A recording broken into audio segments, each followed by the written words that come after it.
Issa Karamat. Docteur Nasra.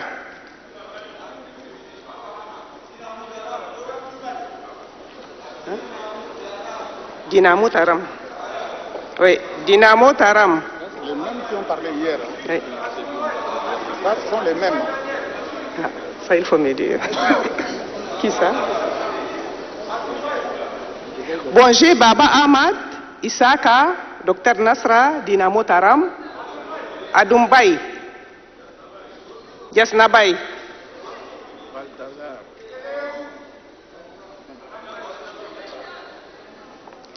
Une dame. Vous allez parler, hein, vous allez parler. Ne vous en faites pas. Oui, je commence ici et je finis par là. Oui, donnez vos noms s'il vous plaît. Maloum Yoboïde. Ensuite, non, monsieur qui est là-bas au fond. Oui. Oui. Vous, monsieur, là-bas au fond, là. Quel est où? Voilà, ça fait 1, 2, 3, non?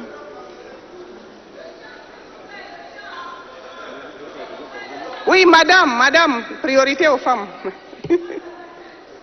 Rachel. Fatime Rachel. Fatime. Ok. Madame Remaji. Bon, je pense que je vais limiter à ce niveau. Il faut que les autres aussi parlent.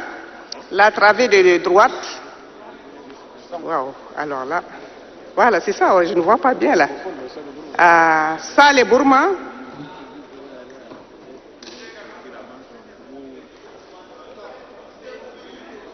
Gouverneur Terap. Député Bassar. Absita. Attendez doucement, hein, sinon je ne prends pas note là. Député qui là déjà? Bassa.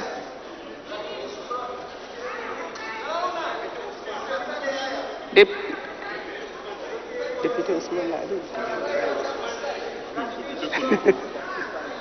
Kolotou. Ousmane. Député Ousmane. Député Kolotou. Kolotou. C'est déjà noté. Au fond là-bas maintenant. Mama Salia, c'est noté. Élise Loum.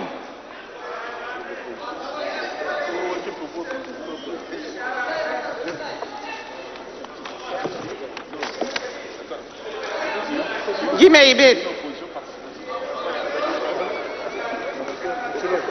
Mama Taïr Bouchilaï. Docteur Nouren. On ne va pas s'en sortir hein, aujourd'hui. Bon, j'ai aussi des femmes qui ont demandé la parole. Madame Robertine. Madame Mariam Guimé-Ibet. Madame Zahra Brahim Mamaditno. Madame Fatima Sarra. Madame Ashta Selge. Madame Nekombe Thérèse. Madame Rahia Tchale et Madame Amina Aché. Ça, c'est les représentants des femmes. Un chef de canton? Hein? Sar, chef de canton de Sar. C'est bon, non? Une idée à toi. Bouba. Bouba, une idée à toi. Ah, Sultan Banghaji.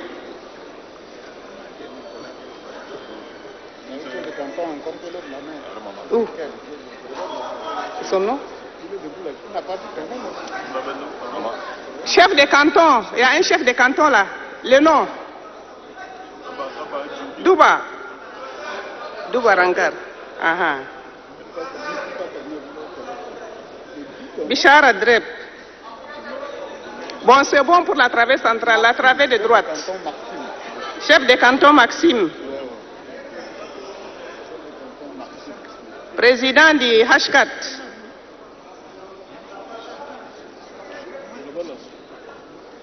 À droite. Il ne peut pas crier Grabendo. Ah, ok. Grabendo, les doyens Grabendo. Paul Mbaye Nodoum. Rayhana. Abdraman Koulamala. Abdraman Koulamala. Koulamala, là, il faut expliquer. Il a trop. Bon, au fond, là, depuis hier, ils n'ont pas parlé, hein. Ali. Le jeune. Ali Abbas. Ali Fadil.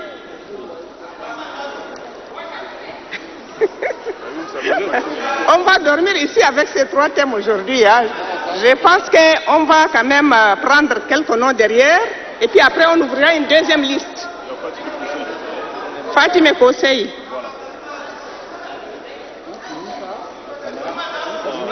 Au fond, s'il vous plaît.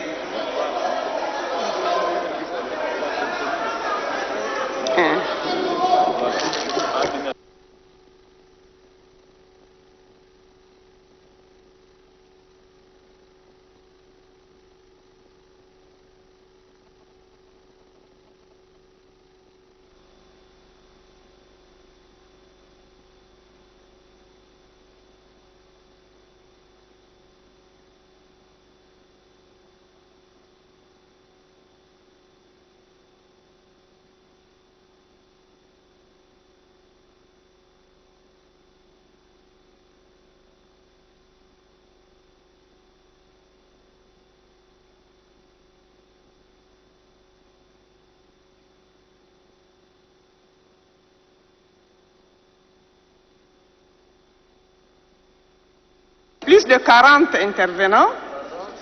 Je vais...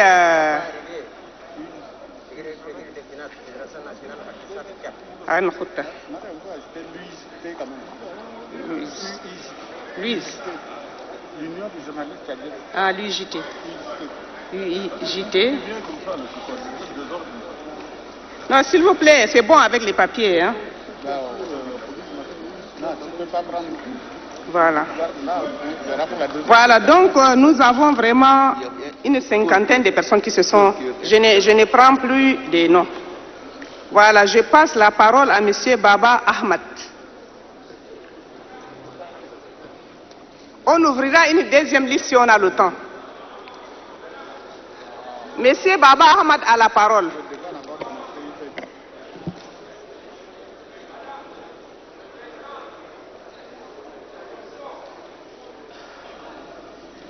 Monsieur Baba Ahmad, vous avez la parole. Merci beaucoup, Madame la Présidente, de nous avoir accordé la parole. Monsieur souffrait que j'intervienne. Excusez-moi, Madame, je veux demander un peu l'indulgence du Présidium ainsi que de cette illustre Assemblée. Parce que j'ai l'impression qu'hier, on a un peu survolé simplement le thème concernant le vivre ensemble. Et vous conviendrez avec moi que c'est un thème très important, parce qu'il n'y a pas de développement, il n'y a pas de paix tant qu'il n'y a pas le vivre ensemble. Tant que les Tchadiens ne s'aiment pas, tant que les Tchadiens ne se sentent pas... Il faut aller à l'essentiel. Je vais aller à l'essentiel, c'est vrai, voilà, Madame. 3 minutes, pas plus de 3 minutes. Madame. Oui. Oui. Dans ce cas, je vais arrêter rapidement et faire quelques propositions. Concernant, Madame, le problème agriculteur-éleveur, je propose à ce qu'on fasse une réforme, ce qu'on appelle une réforme agraire. Concernant également le problème du BPE et de la CENI, je propose également qu'il y ait une institution permanente, indépendante, autonome, qui puisse s'occuper des élections. Ça nous évitera chaque année de procéder à chaque fois qu'il y a des élections, de procéder à des recensements électoraux qui coûtent cher au pays. Je vais passer au thème 1 parce que vous me mettez un peu, si vous voulez, la pression. Concernant le thème 1, Madame la Présidente, Auguste Assemblée, au Tchad, on est tous conscients qu'on nomme des personnalités qui n'ont pas les compétences à la tête des entités administratives. C'est ce qui fait qu'aujourd'hui, l'autorité de l'État est sapée. Donc, concernant ce point, je propose à ce qu'on nomme à la tête des entités administratives des administrateurs qualifiés formés par l'ENA et qu'on mette à leur disposition les moyens et les équipements qu'il faut pour qu'on puisse restaurer l'autorité de l'État. Concernant le thème 2, Madame la Présidente Auguste Assemblée, nous avons tous remarqué, surtout ceux qui sont en rapport avec l'administration publique, que la présidence intégrale a montré ses limites à travers, si vous voulez, un seul exemple, la lenteur administrative et d'autres conséquences y afférentes. Donc, nous, je propose à ce que la présidence intégrale soit proscrite et qu'on rétablisse la primature pour que le circuit administratif puisse être plus fluide. Nous proposons également à ce que le Conseil constitutionnel, qui est aujourd'hui une chambre de la Cour suprême, soit une institution à part, qu'elle soit rétablie. Parce que vous êtes sans ignorer que c'est l'institution juridique qui s'occupe des élections. Et nous proposons également, parce qu'il y a une petite incongruité, je dirais, qui se trouve dans la Constitution, où les membres de la Cour constitutionnelle sont à la moitié plus un nommé, choisi par le chef de l'État. Ça ne nous permettra pas d'avoir des élections et des résultats fiables. Et nous demandons également à ce que le HCC soit rétabli. Et je voudrais que le comité de suivi puisse corriger quelque chose, parce que dans le document qu'on nous a présenté tout à l'heure et qu'on a entre les mains, le code électoral, ce n'est pas la loi 33 seulement. Le code électoral a été également modifié par la loi 45. Donc il faudrait corriger cela dans le document. Et, Madame, je vais chuter, comme j'ai le temps, vous m'avez donné 3 minutes. Plus de 50 personnes qui se sont Oui, inscrites. Madame, vous m'avez donné 3 minutes. Résumez-vous, oui. 3 minutes. Je pense que j'ai encore le temps et ça me permettra de rechuter sur quelque chose qui me tient à cœur, Madame. C'est vrai qu'hier, on a enlevé le serment confessionnel parce que ça n'a pas réglé le problème de la gestion. Madame la Présidente Auguste Assemblée, je pense que si les gens volent, c'est parce que l'État ne met pas à la disposition des fonctionnaires tchadiens les moyens d'avoir une vie à la hauteur, d'avoir un logement, d'avoir une stabilité sociale. Donc, je propose à ce que le Tchad puisse mettre les fonctionnaires tchadiens dans les conditions de travail qui puissent leur permettre d'avoir un revenu, qu'ils puissent avoir un logement et une stabilité sociale. Et je pense qu'on aura évité le problème du vol. Je vous remercie. Merci, merci. La parole est à M. Isaka.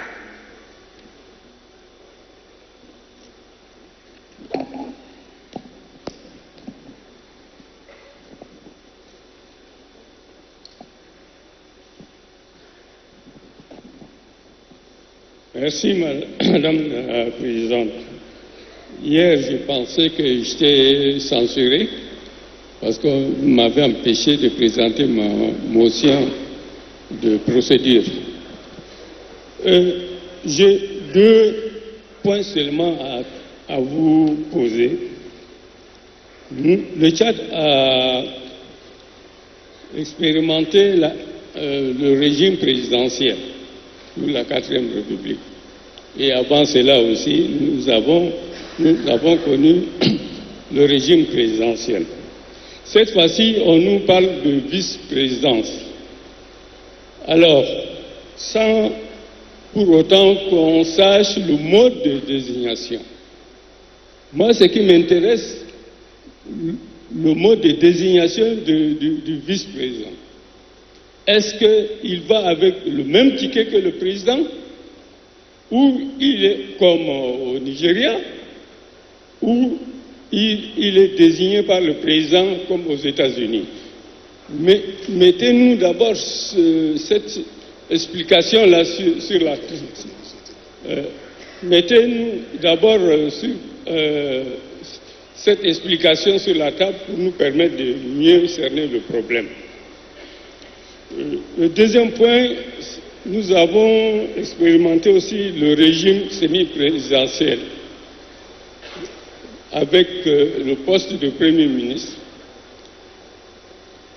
Moi, ma tendance, c'est que, bon, le régime semi-présidentiel, semi-parlementaire me convient pour la simple raison que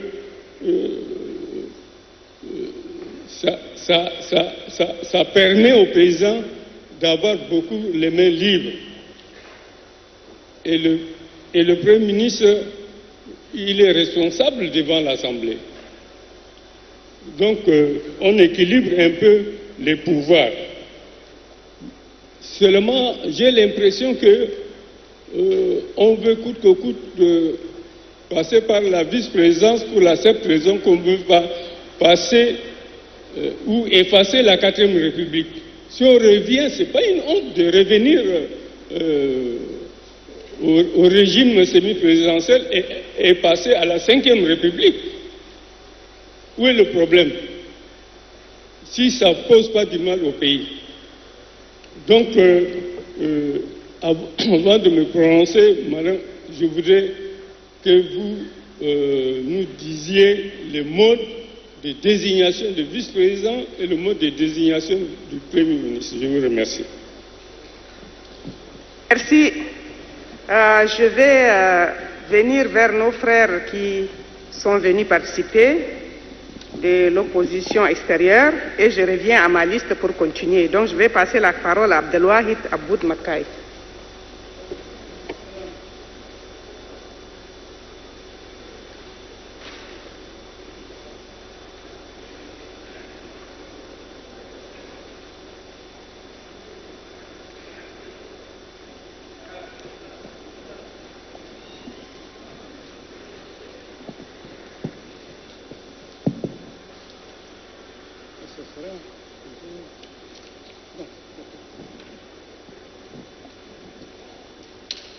Madame la Présidente du Présidium, très chers participants et participantes, nous sommes ici pour annoncer solennellement notre participation au Forum inclusif national décrété par le maréchal du Tchad, chef de l'État, qui ouvre une deuxième opportunité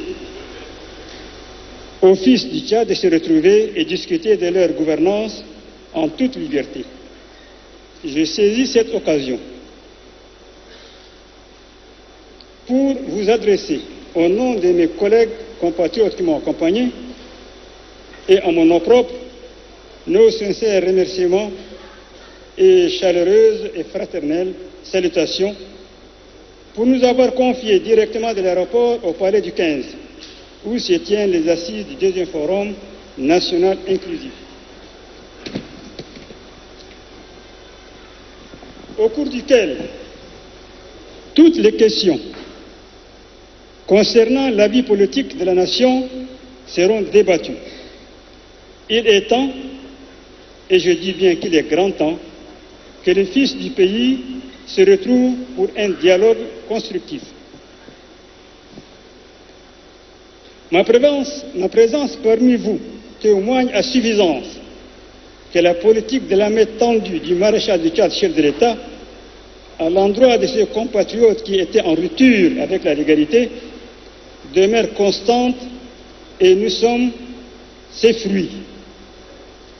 Je voudrais en cette occasion réitérer notre sincère disponibilité d'apporter notre modeste contribution à l'édification de la nation tchadienne qui doit être profitable pour nous tous et d'œuvrer à la recherche de la consolidation de la paix dans notre pays et qui, je pense bien, cette dernière n'a pas de prix et que, je pense, est une condition indispensable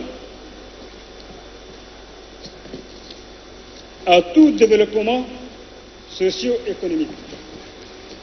Je voudrais par ailleurs lancer un appel à tous mes anciens amis et compagnons de penser à regagner la légalité, car dans un processus démocratique où toutes les opinions peuvent être exprimées librement, la violence comme mode d'expression n'a pas sa place d'être. En cette occasion solennelle, je voudrais exprimer du haut de cette tribune notre profonde gratitude et notre reconnaissance au maréchal du Tchad, chef de l'État, pour avoir facilité notre retour et notre participation au deuxième forum inclusif qui est pour nous le prolongement de la main tendue et du premier forum, qui en son succès est couronné par une amnistie générale.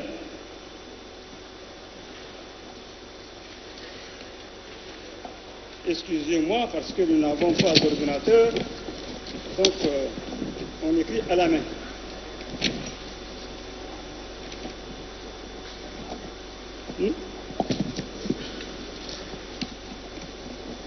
C'est probablement...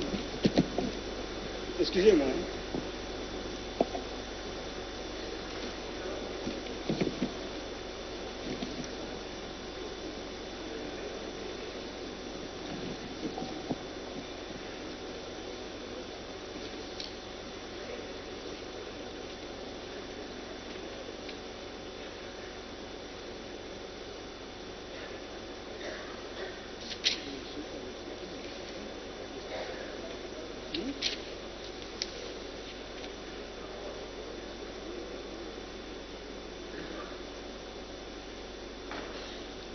Notre remerciement vient également au docteur Hissène Massar, qui n'a ménagé aucun effort avec ses compatriotes de nous conduire de Nairobi jusqu'à Al-Qahira le Caire, jusqu'à N'Djamena et jusqu'à le palais du 15. Enfin, je vous souhaite plein succès dans vos travaux. Je vous remercie.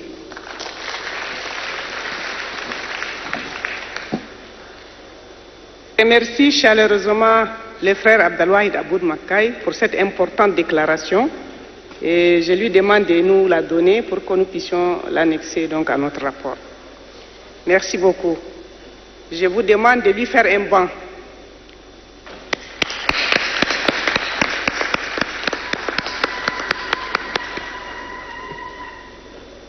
Je passe la parole à présent à Dr Nasra.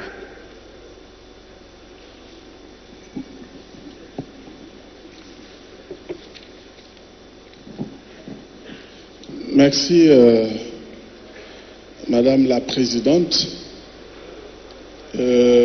Avant de venir à mes propos, je voudrais que le Présidium nous dise, après les interventions, qu'est-ce qu'on fait des synthèses des travaux d'hier qui ont été lus. Hier, certes, 2 points ont été adoptés, je suis d'accord, mais les autres points qui étaient évoqués, ces points ont fait l'objet de la synthèse de tout à l'heure et les motions qui étaient demandées, c'était juste une motion de clarification pour savoir qu'est-ce qu'on fait de ces points qui étaient évoqués hier et qui sont ressortis dans la synthèse de ce matin.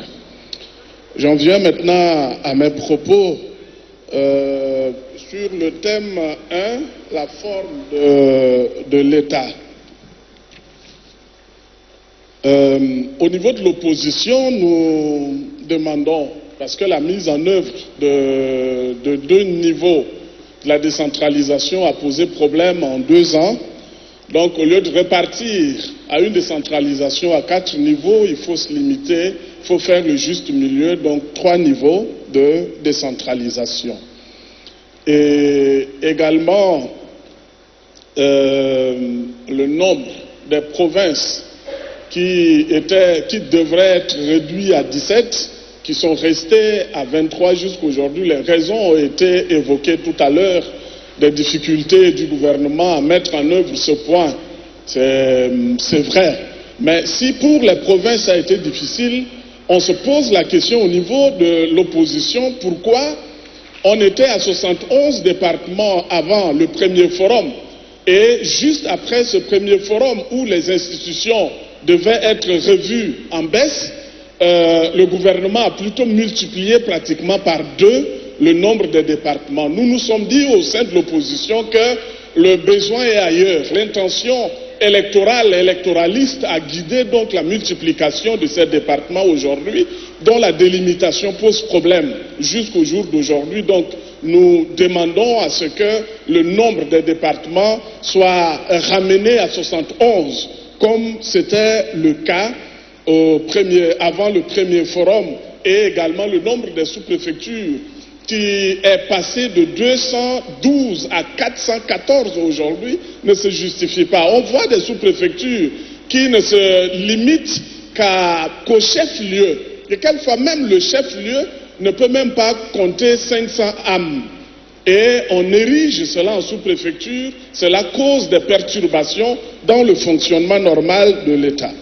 Pour la nomination des administrateurs, mon collègue Baba avait déjà fait une proposition pertinente qui relève aussi des propositions de l'opposition par rapport donc à nos amis qui sont formés à l'ENA, qui est une grande école aujourd'hui reconnue, qui forme des gens compétents. Il faudrait qu'on utilise ces personnes-là qu'on est en train de former dans cette école pour redorer donc l'image de notre administration.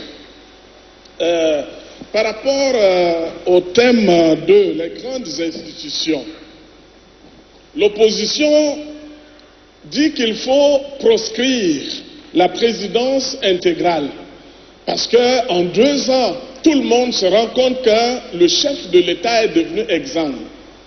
On observe aujourd'hui la lourdeur au niveau de l'administration parce que des dossiers piétinent.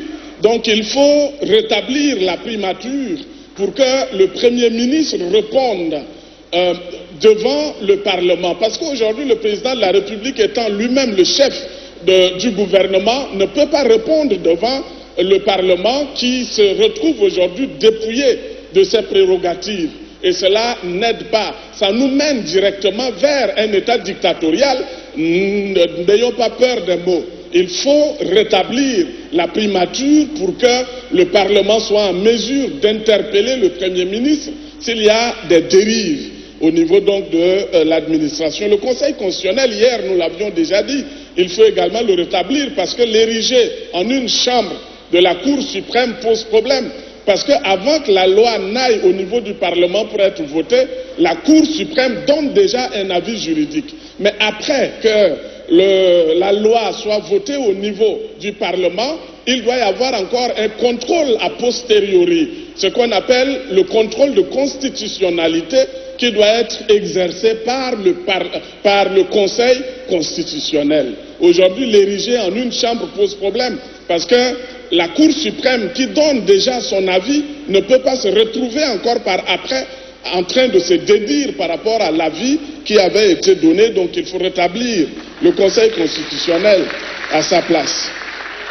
La Cour de compte, ça ne va que du respect de la légalité, donc il faut le restaurer également dans ses prérogatives. Vu également ce harcèlement, cette persécution contre les hommes de médias que nous observons aujourd'hui, ils sont même en grève aujourd'hui, nous exigeons à ce que les anciennes prérogatives du HCC soient rétablies pour que la liberté de la presse soit donc observée dans notre pays. Cela y va aussi de l'état de droit et de la vraie démocratie. Il faut que la liberté d'expression soit respectée, chers participants.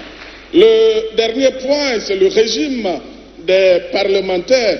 Nous sommes d'accord pour la suppression du H4 et de la création d'un Sénat. Donc nous sommes en phase avec les propositions issues donc de la diaspora ou soit des forats qui avaient eu lieu. Nous, voilà, par rapport au pouvoir législatif, nous nous sommes déjà apaisantés là-dessus. Le dernier point, c'est donc qu'il faut revoir la détermination du nombre de sièges à l'Assemblée nationale. Chers participants, il y a une aberration parce que le premier forum disait qu'il fallait réduire le nombre de sièges à l'Assemblée nationale qui était de 188, qu'il fallait réduire à 145. Aujourd'hui, le gouvernement, ensemble avec le CNDP, je voudrais dire, ont porté le nombre au lieu de 145 à 161.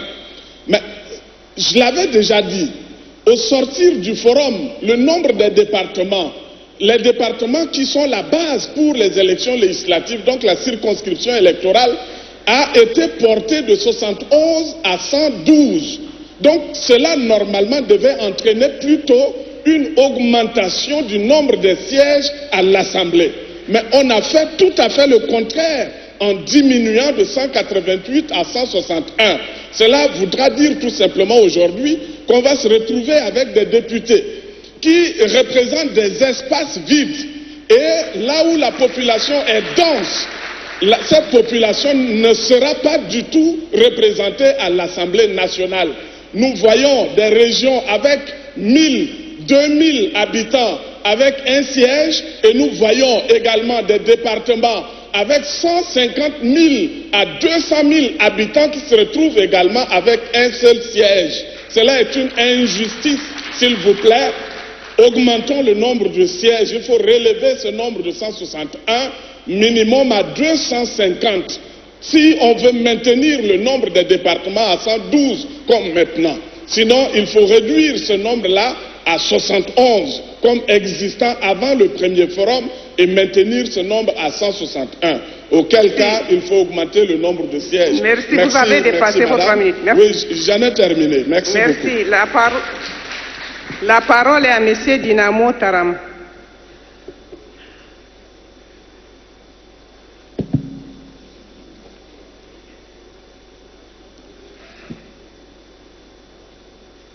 Honorables membres du Présidium, augustes invités, bonjour. Je pense que, Madame la Présidente, sur le thème 1, 2 et 3, vous conviendrez avec moi que depuis la sortie du premier forum, ces points souffrent assez de léthargie, de lourdeur et de sa mise en application. Et donc, pour la forme de l'État, certes, mes préoccupations étaient largement prises en compte par le président Nasra, mais sauf qu'il me soit permis d'évoquer le problème de la décentralisation qui a été plusieurs fois évoqué, mais souffre aujourd'hui d'applicabilité. Parce que quand nous voyons nos institutions locales, on se demande est-ce que réellement il y a cette décentralisation. Vous prenez simplement dans nos communes les simples recettes que les gardes municipaux font dans les quartiers sont versés directement au trésor public. Et ça empêche automatiquement le bon fonctionnement de la commune. Et c'est pourquoi aujourd'hui nous écoutons des cris partout. 4 mois, 5 mois, 6 mois d'ailleurs des salaires. Et vous n'avez pas pitié, j'ai horreur. Madame la Présidente, à la résolution 2, quand je fais un peu l'échographie minutieuse de la résolution fixant les provinces à 17, et en faisant un recul ou en regardant dans mes rétroviseurs, il me semble que nous débattions à ce forum à réinstaurer les 14 préfectures antérieures en 14 provinces, sauf N'Djamena peut avoir un statut particulier.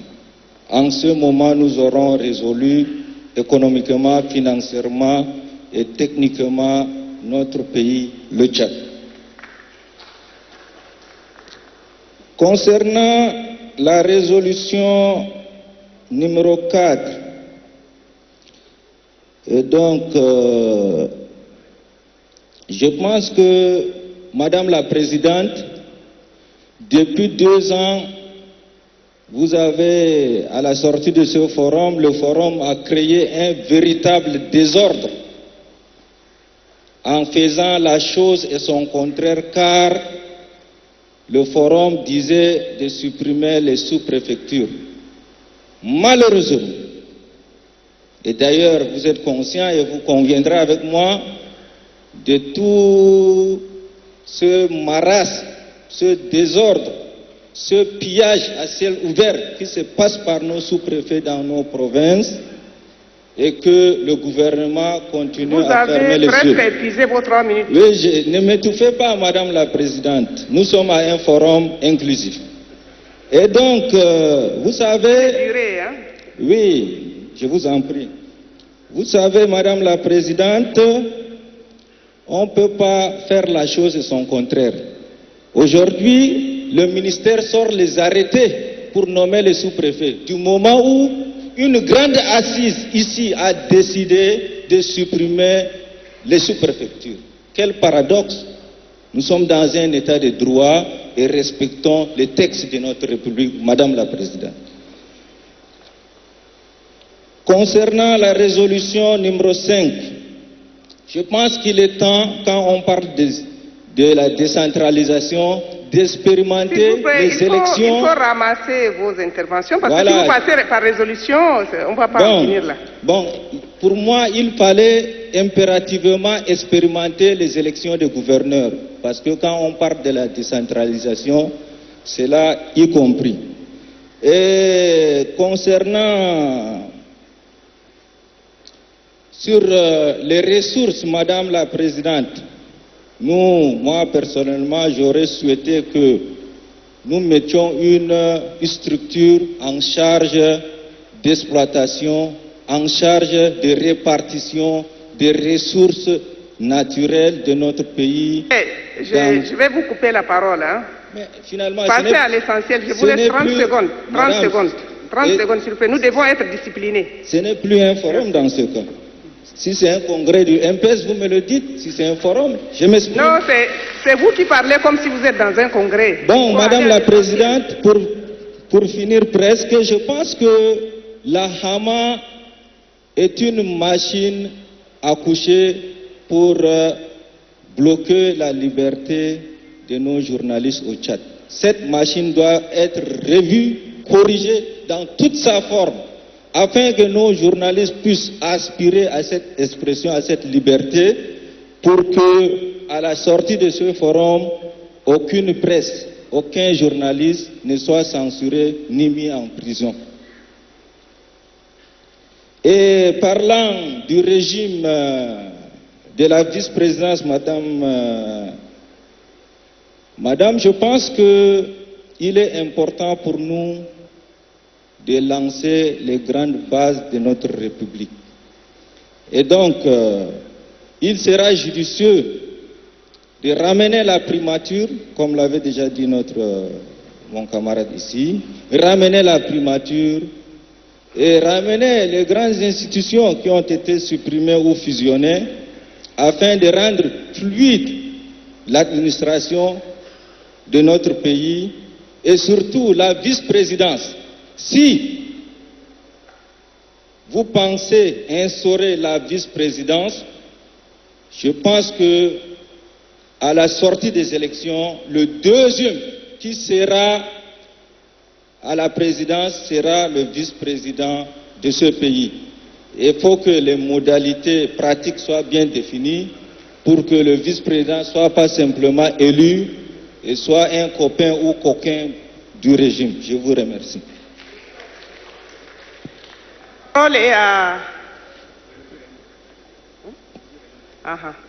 Comme nous sommes dans les partis, donc je vais passer la parole au premier vice-président. Mesdames et messieurs, nous sommes dans un forum sérieux comme le dernier intervenant vient de le souligner, mais justement parce que le forum est si sérieux que nous devons respecter nos règles.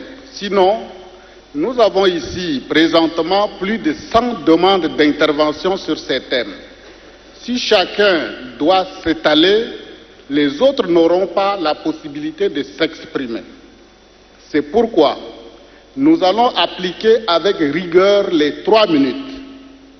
Il ne faut pas s'étaler, il faut aller à l'essentiel pour donner l'occasion à tout le monde de se prononcer sur ces questions importantes pour notre pays.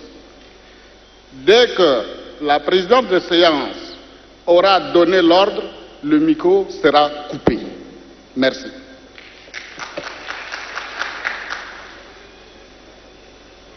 La parole est à présent à M. Hassan Padja.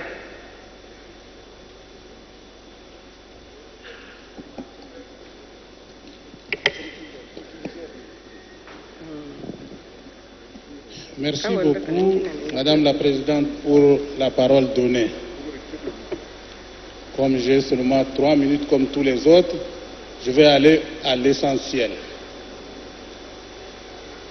Je ramasserai pêle-mêle ce qui a été dit dans les 3 thèmes. Pour les sous-préfectures, nous disons oui, il faut les ramener.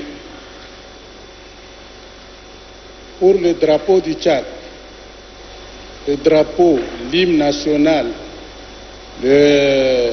l'armoirie, ça c'est le fondement de notre pays. Ça nécessite que nous faisons une résolution pour le gouvernement et que le gouvernement contacte l'Assemblée et que ça doit passer par un référendum. Mais nous ne pouvons pas d'ici comme ça dire que nous allons changer le drapeau.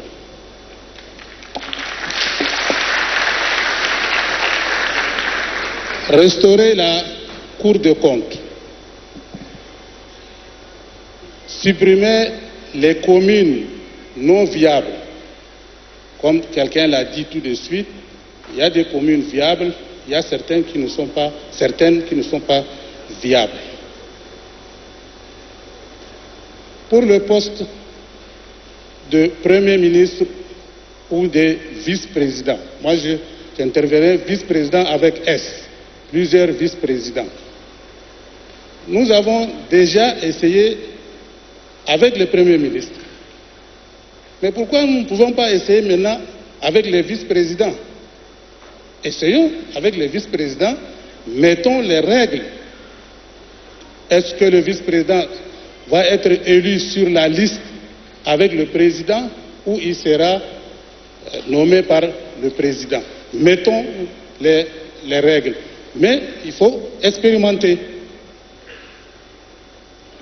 Je suis d'accord avec les forats qui disent qu'il faut supprimer H4 et le Conseil économique et les remplacer par le Sénat. Restaurer la Cour de compte, c'est-à-dire l'enlever. Maintenant, c'est une chambre au sein de la Cour suprême. Maintenant, elle va devenir une cour à part entière. Donc, je venais de dire déjà qu'on doit créer le Sénat. Donc, on aura 2 chambres, la chambre haute et la chambre basse avec l'Assemblée nationale. Les critères pour être député. Maintenant, nous disons savoir lire et écrire dans les 2 langues officielles, c'est-à-dire le français et l'arabe. Mais dans les forats, je vois qu'il faut mettre des diplômes. Mais mettre des diplômes, c'est bien.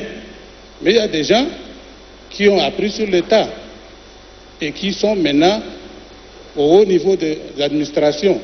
Donc je pense que je ne suis pas d'avis qu'on mette des diplômes pour être député. Et aussi, je suis d'accord avec les gens qui disent qu'il n'y aura pas... Maintenant, il faut conclure. Ok.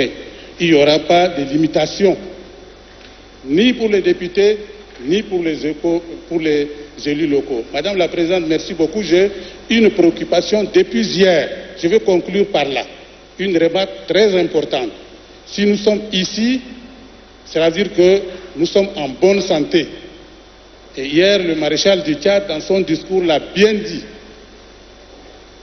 Respecter les mesures barrières.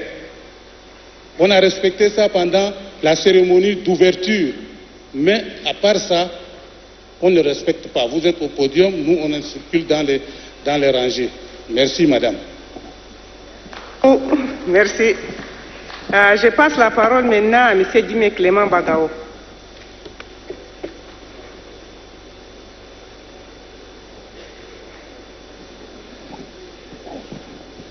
Merci, Madame la Présidente.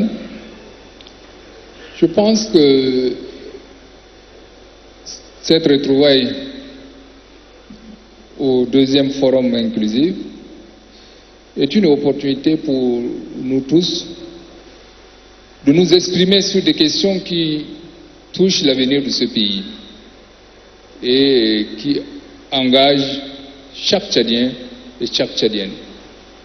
Comme le président de la République le disait hier, qu'il n'y aura pas de sujet tabou, et ça a été bien souligné dans le règlement intérieur du deuxième forum, que personne ne sera poursuivi pour des propos tenus dans ces interventions lors de ce forum. Je pense qu'effectivement, donnons cette chance à ce que chacun s'exprime et pour que la contribution soit positive. Moi, je dirais que concernant la question du découpage administratif, là, effectivement, dans le rapport, maintenir les 23 régions, pour moi, c'est une bonne chose, ça éviterait qu'on se querelle inutilement. Mais maintenant, la question, c'est autour du nombre des députés. Parce qu'on a multiplié le nombre des départements, mais malheureusement, le nombre des députés à l'Assemblée a plutôt diminué. Et beaucoup de départements se feront lésés, beaucoup des anciennes régions se feront lésées, même si ça a changé simplement de nom pour dire que c'est désormais des provinces. Il y a un autre point sur lequel je voudrais que ça soit clair à l'oreille de tous. Si d'ici il a été soulevé la question de la vice-présidence, à mon humble avis, je trouve que ce n'est que justice. Pourquoi? Parce que nous décrions tous les jours la gestion confisquée, la gestion tribale, la gestion, je ne sais pas, par secteur. Mais s'il arrive que la vice-présidence est retenue,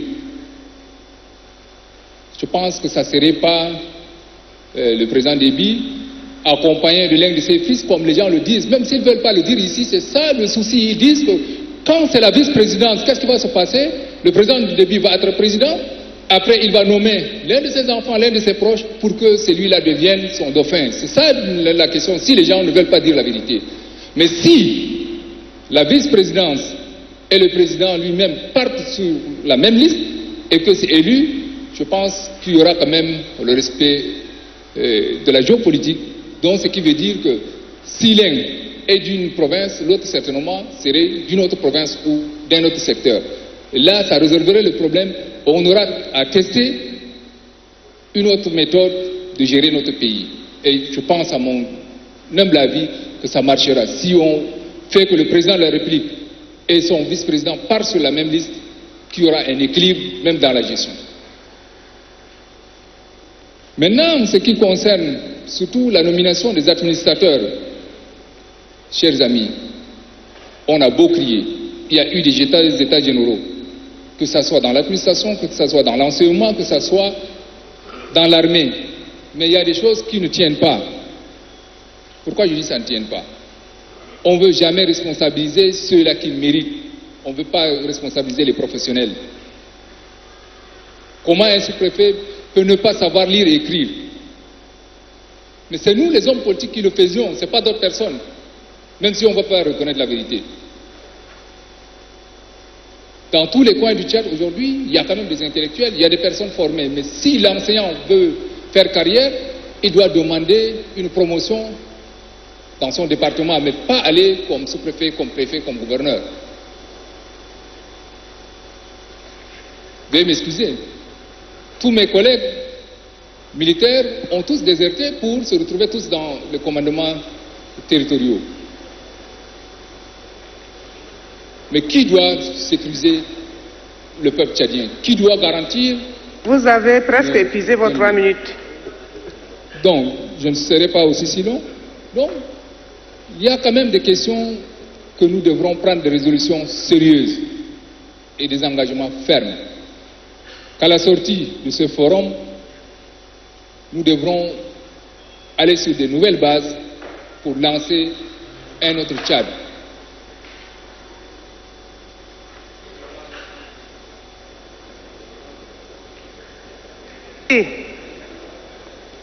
La parole est à présent au président du CNDP. Ok. Donc je passe la parole à Mohamed Nadif Youssouf.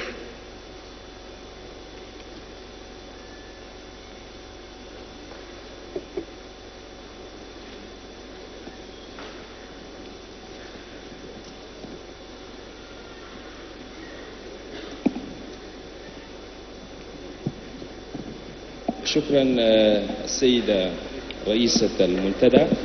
عندي ملاحظتين. الملاحظة الأولى في موضوع شرط كفاءة هنا الديبيتي. موضوع هنا يكون عندك كفاءة ساكت بلا إثبات ده ما يكون في الأسامبلية كله طالبنا كتير ما بقى، لكن لابد من الواحد يمشي نائب في البرلمان أضعف الإيمان يكون عنده باك،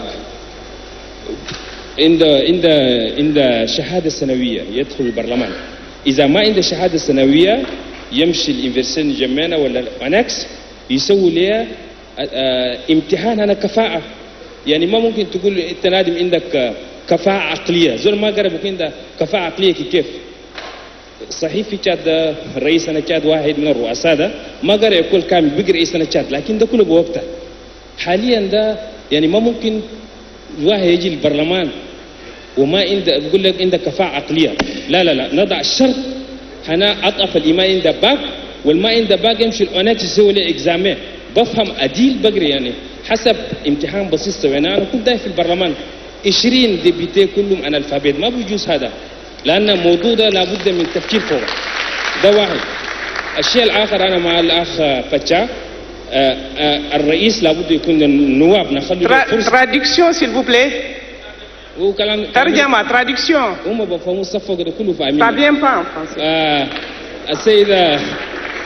السيد الرئيس لابد من الرئيس يكون عنده النواب ما نائب واحد، يعني على الأقل 3 نواب، ومن ال3 ده في واحدة امرأة. بالطريقة دي يعني في تشاد نقدروا نقدموا حرية حقيقية للمشاركة الأمة التشادية كلها، في رئيس برلمان، في نواب 3، وفي مرأة موجودة. دي الديمقراطية الحقيقية واستقرار بلدنا، حتى التشاور يكون واسع. إذا النقطتين ده بالنسبة لي أنا براها مهمة جدا. لابد من النواب، الرئيس ما يكون نائب واحد بس، 3 نواب وفي مرأة موجودة. الكلام الآخر ما نجي نهجوا بدل ما تشيلوا ملاحظات كل حاجة جاهزة بس تقولوا دياسبورا قاعدين في السماء والدياسبورا دول. لابد من موضوع أن النادي يدخل البرلمان ده عند شهادة سنوية، ما عند يسوي امتحان. نيجير دي عند ليسانس قبل يمشي. أنينا كيف نثبت الزول عند عقلية؟ نادي ما عنده عقلية. الحياة تتغير. رؤساء تشاد ده بلا الرئيس دي بيده واحد خريج عنده شهادة فيها، نصارى يسولهم فورماسيون بس يقول عنده دبلوم وقرا في السربون، سبافري إلا الرئيس دي بيده بس عنده شهادة أكاديمية. البقية كله ما قروا. الحياة قاعدة تتغير، لابد من ضبط كثر الكلام شوية. شكرا. أنا كلامي كملتين أنا بس. Monsieur Adumbaye.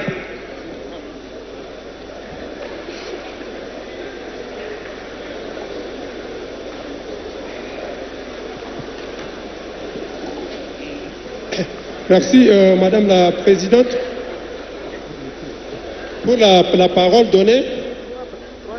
Mesdames et Messieurs les participants, je fais mienne les résolutions de l'opposition que Dr Natra avait lues tout à l'heure, mais il y a certaines spécificités sur lesquelles je voudrais y revenir.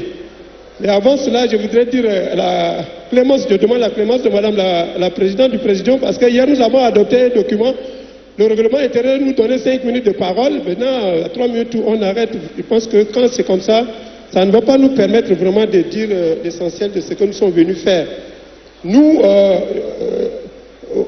au Cap Sûr que je vais représenter ici en tant que secrétaire général, nous n'avons pas été de ceux qui avaient refusé de prendre part au premier forum pour des raisons si nombreuses sur lesquels je ne voudrais pas y revenir.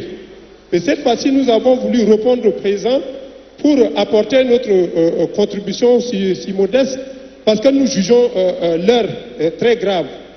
Pourquoi? Parce que nous ne sommes pas naïfs quand même de croire qu'aujourd'hui, le parti au pouvoir veut maintenant changer les choses et aller au changement. Donc nous venons soumettre humblement notre lecture du chaos que nous sommes en train de vivre actuellement. Nous observons avec beaucoup d'inquiétude les répercussions négatives des résolutions du forum sur nos populations. Si tout à l'heure on demande ou on dit que telle résolution est réalisée ou pas, nous nous posons la question sur les impacts réels sur la vie de nos populations. Et c'est cela qu'il devrait s'agir, parce qu'il s'agit de l'évaluation de ces résolutions-là. Et donc cette occasion doit permettre de tirer les conséquences d'un système politique qui est ostentatoirement assis sur la patrimonialité que nous avons théorisée et qui continue à faire son cours. Et c'est cette patrimonialité-là qui est considérée aujourd'hui comme la seule et profonde cause de tous nos problèmes. La lucidité et l'honnêteté qui caractérisent notre analyse nous conduisent à admettre que l'avènement au pouvoir du mouvement patriotique du salut en 1990 avait donné un petit grain d'espoir au peuple tchadien. Les fondements de la démocratie promise par l'OMPS ont pris forme à la conférence nationale souveraine de 1993, ayant abouti aux pertinentes résolutions consacrées par la Constitution de 1996. Mais malheureusement, le pouvoir s'est très vite mis à enlever méthodiquement tous ces fondements. Les dispositions les plus pertinentes de la Constitution de 1996, telles que les limitations des mandats du président de la République, la forme unitaire fortement décentralisée de l'État, la mise en place d'un parlement bicaméral. Il vous reste 30 secondes. Et si je suis empêché, Madame la Présidente, je vais aller directement aux propositions courageuses que nous voulons vous faire. Contre toutes les perspectives que la rue réclame ou bien mettre fin aux dérives que nous sommes en train de connaître, il faut considérer ce forum comme une étape de capitalisation des expériences de la 4e République, dont les résolutions alimenteront l'incontournable dialogue politique national que nous revendiquons. Organiser dans le plus bref délai ce dialogue-là, qui doit être vraiment inclusif, qui réunit tous les Tchadiens. C'est vrai, nous acclamons la présence de nos amis de politico-militaires parmi nous, mais ce n'est pas suffisant. Nous demandons à ce que soit suspendu l'existence de l'Assemblée nationale actuelle qui est illégitime à notre égard. Le rétablissement du Conseil constitutionnel et du Sénat, nous en faisons les nôtres. Et mettre en place un organe constituant à l'issue du dialogue politique, et mettre en place à l'issue du dialogue aussi un gouvernement de transition ouvert à la société civile. Et ce gouvernement de transition qui aura pour mission de reprendre les programmes de réforme actuels. Et travailler à relancer d'abord l'offre publique de services sociaux de base à nos populations. Éducation, santé, élevage, agriculture, rien ne marche. Mettre en application le chapitre 4 de l'accord politique du 13 août 2007. Il faut reconsidérer le CNDP et la CENI pour l'élection présidentielle. Parce qu'il faut vraiment situer notre problème actuel dans les élections. Il faut reconsidérer la population au sein de cette élection. Et tout ce qui se passe actuellement ne nous garantit pas vraiment une élection apaisée pour l'avenir. Donc voilà des propositions concrètes que nous avons voulu faire, et courageuses bien sûr, que nous avons voulu faire à cette lanterne pour qu'elle soit prise en compte. Et nous appelons vraiment nos partenaires, ou ceux qui disent encore amis du Tchad, à être du côté des Tchadiens pour que ces propositions... Merci beaucoup. La parole est à M. Diasnabi.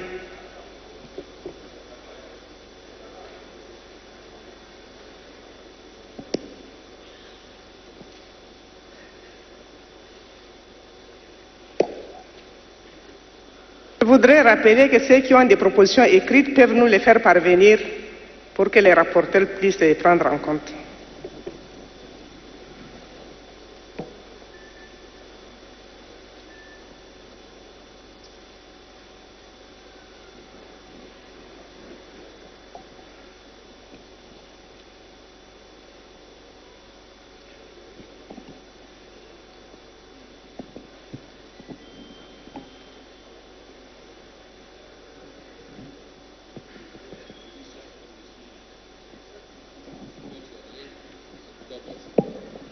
Allô? Merci Madame la Présidente. Il s'agit d'Abderrahmane Diasnabaye. Je voulais, à titre personnel, avant de réagir en tant que membre de la majorité, souhaiter la bienvenue à un de mes condisciples à l'école primaire de Madjer. Il s'agit d'Abdelwahid Aboud Makaï, avec lequel nous avons passé un bon moment ensemble et que je souhaite la bienvenue à lui et sa délégation. Walid al-Batha, Walid al-Takaya, Markaz al-Mouminin, Jitanjit. Alors, comme le temps est pressé et court, je suis obligé d'aller directement à l'essentiel. Pour la forme de l'État, je crois que le sujet qui est en débat aujourd'hui, il ne s'agit pas de revenir sur l'État fédéral, l'État unitaire, c'est déjà réglé. La question des départements, c'est réglé, les provinces aussi. C'est un débat qui est posé. Le problème, c'est aujourd'hui, dans la réalisation de cette résolution, c'est la question des sous-préfectures, des communes qui ne sont pas délimitées, et aussi comment gérer ces communes. Donc, au niveau de la majorité, nous pensons qu'il faut ramener les termes sous-préfecture, puisqu'il s'agit là d'un pouvoir déconcentré qui sera délégué à un représentant de l'État, et là où il y a les communes, ce sera maintenant le maire qui va gérer. Si c'est le maire, revenir je dirais, à remettre en cause l'existence de beaucoup de communes, c'est un droit acquis, tout comme les provinces, tout comme quand on est à 23, on dit qu'il faut ramener à 17, mais ça va poser des problèmes. Pourquoi le gouvernement n'a pas pu garder les 17? Parce qu'il y avait des difficultés. Et c'est le gouvernement qui gère. Il a pris en compte tout ce qui, nous sommes ici, de manière générale, les gens réagissent sur le plan d'instinct en disant 17. Mais quand il faut faire des études techniques, cela pose problème, et surtout des questions d'unité nationale, de la stabilité et des questions politiques. C'est pour ça que la majorité estime qu'il faut revenir à la sous-préfecture et aux communes les garder, quitte à améliorer, à créer d'autres communes s'il le faut. Par rapport aux grandes institutions, s'agissant de la présidence, nous avons estimé qu'il faut garder la 4e République telle qu'elle est, mais il faut l'améliorer. L'améliorer, ça veut dire qu'il ne faut pas revenir à la primature. Si on revient à la primature, on revient à une autre, je dirais, à reculer. Notre objectif, c'est d'améliorer ce qui existe. Donc la majorité est pour la vice-présidence ou les vice-présidences, en sachant également qu'il y a la dimension genre qu'il ne faut pas oublier, qu'il ne faut pas occulter. Donc dans cette, si ça peut être 2, 3, il reviendra maintenant au gouvernement au moment de décider, de mettre un comité technique qui va réfléchir, et ensuite ça ira à l'Assemblée pour voir si ceci doit se faire en termes de nomination, si ça se fait en termes électoralisme. Donc il faut également étudier ces différentes dispositions et avancer. Nous aussi, nous ne pouvons pas régler cette question-là immédiatement, mais c'est le principe de la vice-présidence qu'il faut accepter. Par rapport à la question également du régime des parlementaires, pour la majorité, c'est le Sénat. Il faut reprendre le Sénat qui a été prévu mais qui a été abandonné, et que dans ce cas, le H4 doit disparaître. Mais nous savons également que nos chefs traditionnels ont de grandes responsabilités sur le terrain. Beaucoup de problèmes se posent, ils vont beaucoup s'en occuper. Et donc, la majorité estime qu'il faut créer le Sénat à la place du H4. Par rapport maintenant à la Cour des comptes, nous pensons qu'il faut revenir à libérer la Cour des comptes, à faire d'elle une institution comme c'était prévu avant, de façon à ce que beaucoup de problèmes avec toutes les provinces, avec tous les problèmes qui vont se poser, il faut que cette institution qui est la Cour des comptes soit autonome et qu'elle ait les moyens d'agir par rapport à cette question-là. Donc la majorité estime qu'il faut revenir à la Cour des comptes. Sinon, le micro est long, oui. Donc nous sommes pour une institution de la Cour des comptes. Je vais résumer sous-préfecture, établissement de sous-préfecture, et vice-présidence, en fonction, en tenant compte des dimensions genre, les Sénats, en disant qu'il faut un parlement bicaméral, et ensuite la Cour de, comment on appelle, oui, j'ai déjà parlé de la Cour des comptes, de vice-présidence. Je vous remercie, madame. Beaucoup, M. Dias-Navaï. La parole est à M. Keleou, c'est ça? Oui.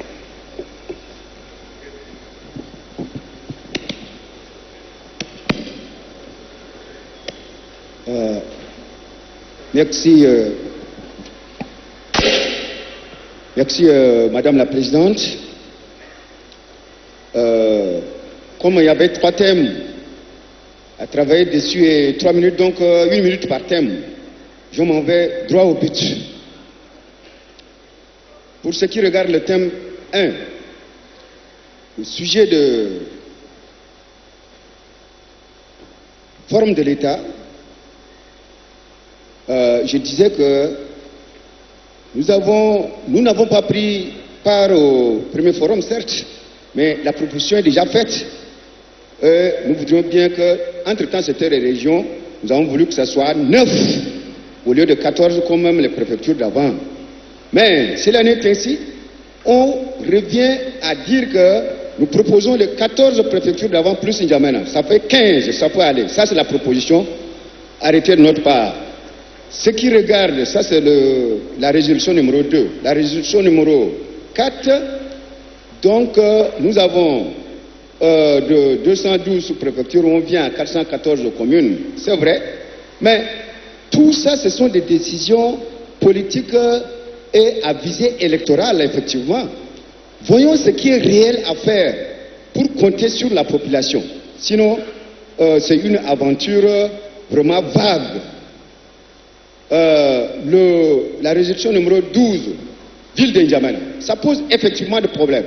La ville d'N'Djamena, avec les communes, les arrondissements, et il y a certains arrondissements tels que le 7e autre là sont assez grands pour au moins se les élargir, même pourquoi pas. Mais combiné avec la ville d'N'Djamena, ça pose problème. Il faudrait vraiment qu'on réfléchisse mûrement sur ce problème-là, sinon ça continue. Et on pourrait déjà remarquer à propos de l'inondation qu'on se jette les torts par-ci, par-là. Et là, la réalité est venue avec l'inondation. Réfléchissons mûrement sur la ville d'N'Djamena.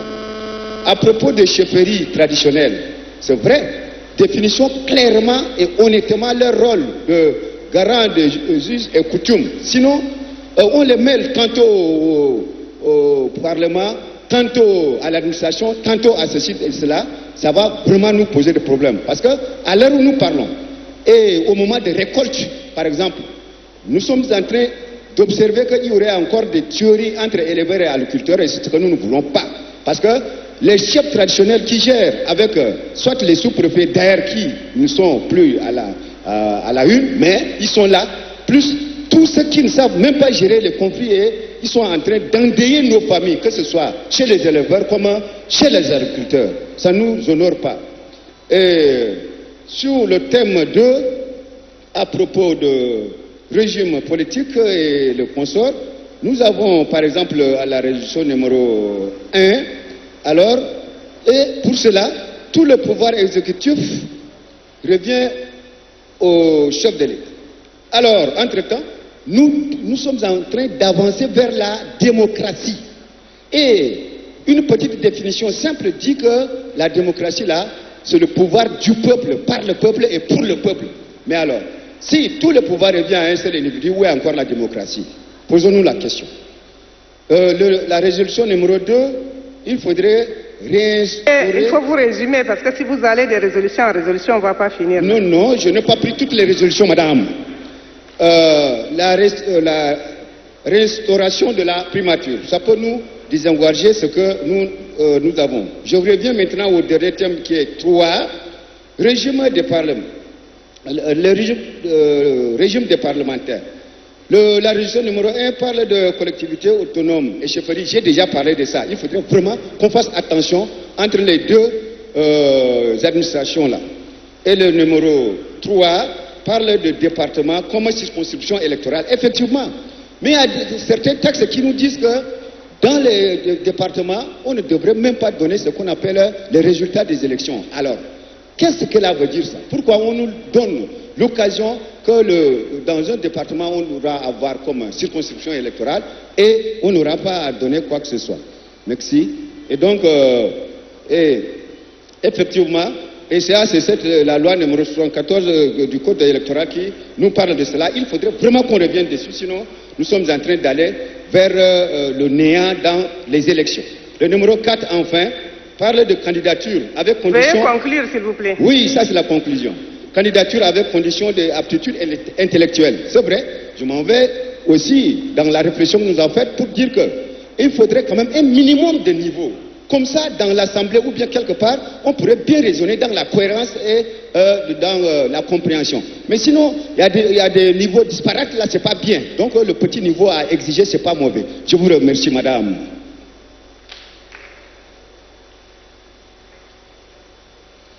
Merci beaucoup. La parole est maintenant à madame Fatimi.